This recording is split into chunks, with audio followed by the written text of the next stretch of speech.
Hi Adventures team, today we're going to talk about Play-Doh. We're going to make Play-Doh, but before we do that, let's just talk a little bit about your Play-Doh area. It's an area of the classroom that really needs to be accessible to the kids every day. It's one of those areas that's going to keep your kids busy.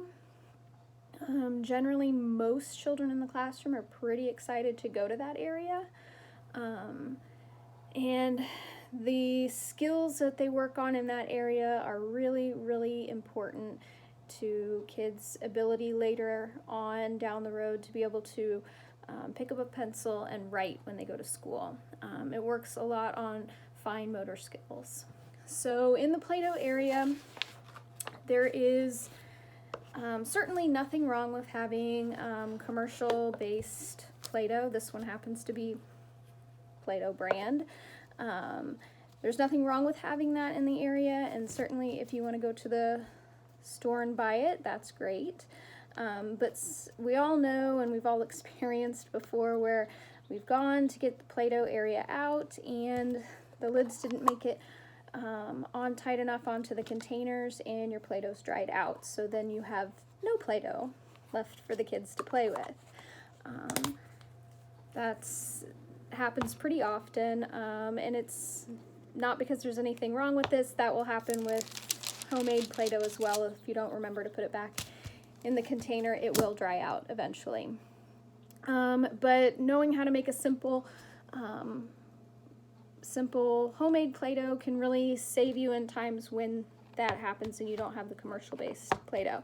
It's also good. I like being able to make my own Play-Doh because I know what's going into it, and if you're working with little kids, especially toddlers and 2-year-olds, they tend to put everything in their mouth and they'll eat Play-Doh, and this way, if I've made it myself, I know what I've put in it and what they're potentially eating.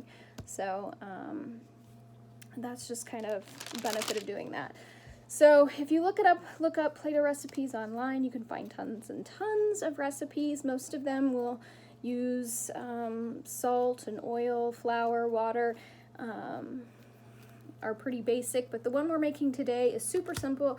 It only requires 2 ingredients. So this is the dough we'll be making, and it takes flour and water, and that's it. So first what we're going to do is we're going to take 1 cup of flour. We're just going to pour that into our bowl. And then we're going to take the water, and we're going to need anywhere from 4 to 6 tablespoons of water, but we're going to put it in a tablespoon at a time because we don't want to add too much water, otherwise our dough will get too sticky. So after each tablespoon that I add, I'm just going to stir with my hand. That way I can feel when the dough has come together and it's the right consistency.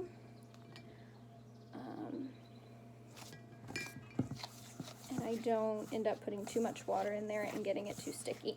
But if you do add too much water, you can always just add a little bit more flour to kind of help deal with that.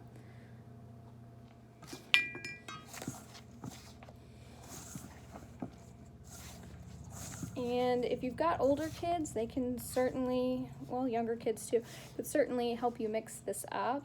Older kids like school agers and maybe even pre-K kids can probably follow a recipe. So if you were to put together a recipe in front of them, they could probably make this on their own. And it would actually be a really good science activity because then they could kind of experiment with what happens if you put in too much water or not enough water. And do some problem solving there of how to kind of fix those issues.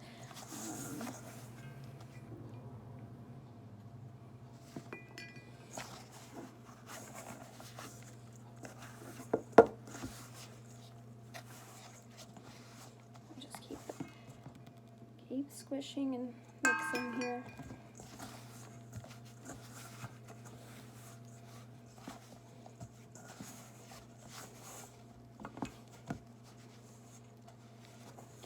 Now, your hands are going to get messy doing this, so just expect that.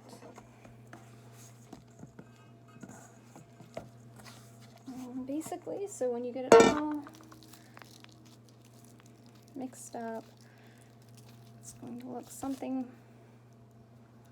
like this. And as you kind of knead it around, it'll get a little bit smoother and come together a little more. I could probably add a little bit more water to this.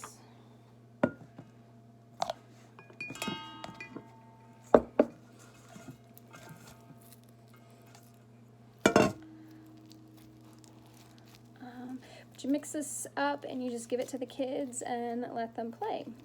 You can put some tools in with it, let them use rolling pins and cookie cutters. You could even give them some butter knives to cut with, or scissors to practice cutting with. But really, it's kind of just up to you and the kids of kind of what you want to do with it. This dough it's just flour and water. It's not going to have a super long shelf life. It's not going to last quite as long as like a salt dough or something like that. This batch here I made yesterday, and it's still good, so it might keep for a couple of days. Of course, the more kids you kind of have playing with it, the yuckier it's going to get, so I wouldn't recommend keeping it past more than maybe a couple of days. And certainly if you have like a lot of kids playing with it, I probably wouldn't keep it for maybe more than a day if you have, especially given the coronavirus pandemic that we're going through right now. You can add color, use food coloring and color this Play-Doh if you want, just a couple of drops, and then knead it around. You could also even add some kind of scents to the dough, I guess, if you wanted to use some, but I would be careful with that, especially with little kids, because you don't always know what kind of allergies they have, and not all like essential oils are always good for use on the skin, so just use caution with that, and wouldn't use too much. So thanks for joining me today, and I hope you learned something new and got something good out of that. So thank you.